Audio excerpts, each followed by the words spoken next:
Hérodote, rien que ce nom, ça évoque une véritable révolution dans notre façon de voir le passé. Aujourd'hui, on va plonger dans l'histoire de celui qui a littéralement inventé l'histoire. Alors qui était-il vraiment? D'un côté, on a Cicéron qui le surnomme, excusez du peu, le père de l'histoire. Et de l'autre, ses critiques qui, eux, l'appellent le père des mensonges. C'est cette tension, ce paradoxe fascinant qui va être au cœur de notre exploration.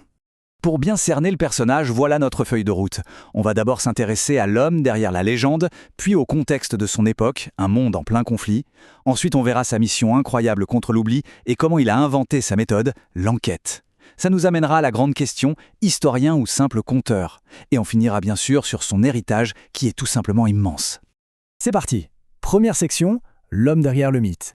Pour comprendre son œuvre, il faut d'abord savoir d'où il vient. Hérodote, il naît vers 494 avant notre ère. Où ça? À Halikarnasse, ce qui correspond aujourd'hui à Bodrum en Turquie. C'est pas anodin, c'est une cité grecque d'Ionie, une zone de contact très influencée par les Perses. Et attention, il ne vient pas de n'importe où. Sa famille fait partie de l'élite intellectuelle et sociale. Son oncle, c'était Paniasis, un poète connu. Autant dire qu'il avait les moyens et le temps de se consacrer à son projet monumental. Sa vie, elle sera marquée par l'exil politique et surtout par d'innombrables voyages. Il finira sa vie probablement en Italie du Sud, dans la colonie de Turiu. Mais bien sûr, un homme, ça ne se comprend pas en dehors de son époque. Et l'époque d'Hérodote, croyez-moi, c'était tout sauf calme. C'était un monde en plein conflit. En fait, Hérodote, il est vraiment à la charnière de deux grandes époques. Son enfance, elle est complètement imprégnée des récits des guerres médiques. Ce choc des titans entre Grecs et Perses qu'il va passer sa vie à essayer de comprendre. Il naît juste après la Première Guerre, il grandit pendant la Seconde. Plus tard, il s'implique même dans la politique de sa cité. Et le moment où il rédige son œuvre majeure, des histoires, eh bien ça coïncide avec l'apogée d'Athènes, l'âge d'or. Et puis, ironie du sort, il meurt juste au début du conflit suivant, la terrible guerre du Péloponnèse, qui va mettre le monde grec à feu et à sang.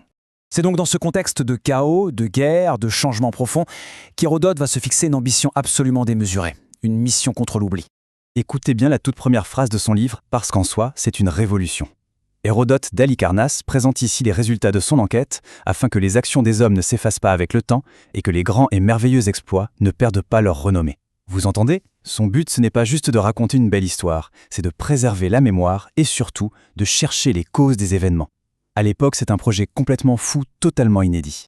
Et pour mener à bien ce projet fou, il va inventer une méthode. C'est notre quatrième partie, la naissance de l'enquête. Le mot-clé, le voici, historier. En grec ancien, ça veut dire « enquête ». Pour Hérodote, c'est ça la clé. Il ne fait pas un simple récit, il mène une investigation. Il est en train de créer un genre littéraire complètement nouveau, en rupture totale avec les mythes ou la poésie épique à la Homère qui existait avant lui. Pour vraiment saisir à quel point c'est une rupture, il faut comparer deux figures. Avant lui, on avait Laède, le poète. Son job, c'était de raconter les légendes pour garantir ce qu'on appelait le kléos, la gloire éternelle des héros.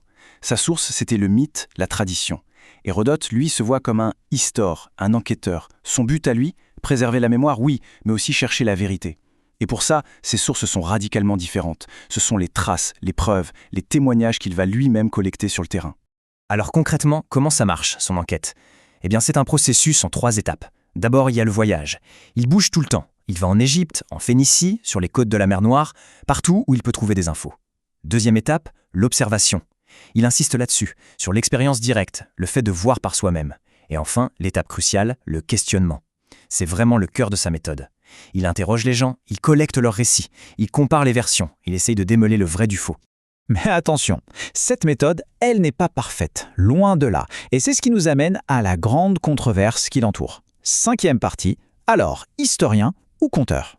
Parce qu'en fait, depuis l'Antiquité, on le critique. Toute une tradition le voit moins comme un chercheur rigoureux que comme un colporteur d'histoire. L'image est parlante. C'est un peu un artiste itinérant, qui vend ses récits, pas si différent des rhapsodes qui déclamaient des poèmes ou des sophistes qui vendaient leur savoir-faire rhétorique. Le fond du problème, c'est vraiment cette dualité. D'un côté, il a tout de l'historien moderne. Il cherche les causes, il va sur le terrain, il croise ses sources, il admet qu'il y a plusieurs points de vue. Mais de l'autre, il a l'âme d'un conteur. Son style est très littéraire. Il n'hésite pas à intégrer des mythes, des légendes, et il adore raconter des petites anecdotes hyper divertissantes. C'est pour cette raison qu'on l'a parfois appelé le menteur vrai. Et je trouve que la formule est parfaite, elle capture vraiment cette tension au cœur de son travail. Alors au final, que faut-il retenir de tout ça? On arrive à notre 6e et dernière partie, l'héritage durable d'Hérodote. Malgré toutes les polémiques, son héritage est juste monumental. Premièrement, et c'est pas rien, il a tout simplement créé l'histoire en tant que discipline. Il a changé la perspective. On est passé d'un monde expliqué par les dieux à un monde expliqué par les actions des hommes. Il a fait de l'enquête et de la recherche des causes une méthode légitime pour comprendre le passé. Il a aussi ouvert l'esprit des Grecs en documentant avec une curiosité incroyable les cultures des peuples qu'ils appelaient barbares. Et enfin, son œuvre, aujourd'hui encore, continue de nous faire réfléchir et débattre sur ce qu'est, au fond, l'histoire. Ce qui nous laisse avec une question vertigineuse, une question qui était aussi pertinente à son époque qu'elle est aujourd'hui. Toute histoire, au fond, n'est-elle pas d'une manière ou d'une autre une forme de récit ?